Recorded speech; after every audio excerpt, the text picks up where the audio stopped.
Alright, so year 11, I just want to make something really clear here, because I think this is something that I haven't made clear so far, and I want to make sure that we all understand this really well. Whenever we're talking about angles and other quadrants,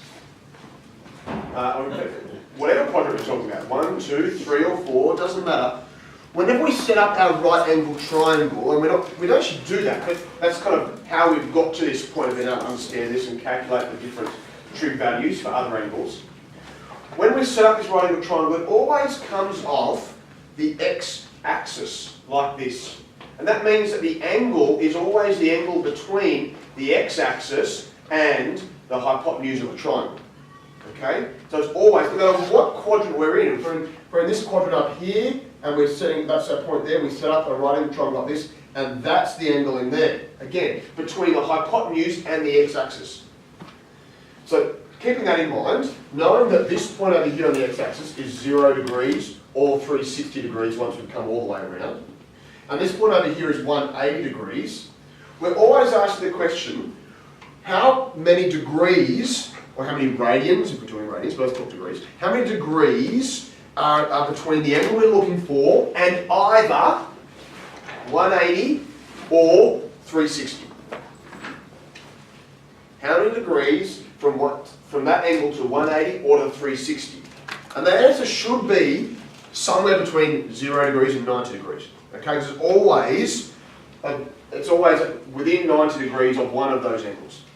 Okay, so for example, we might say tan of 300. Okay, tan of 300 degrees. And so I'm saying which one is it closest to? Well, it's closest to 360. And how many degrees from 360? 60 degrees.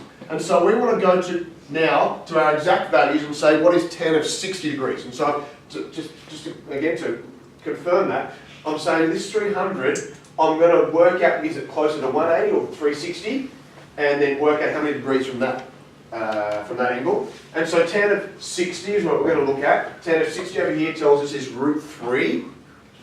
And so root 3 is our number part, but is it positive root 3 or negative root 3? And that's when we use our quadrants.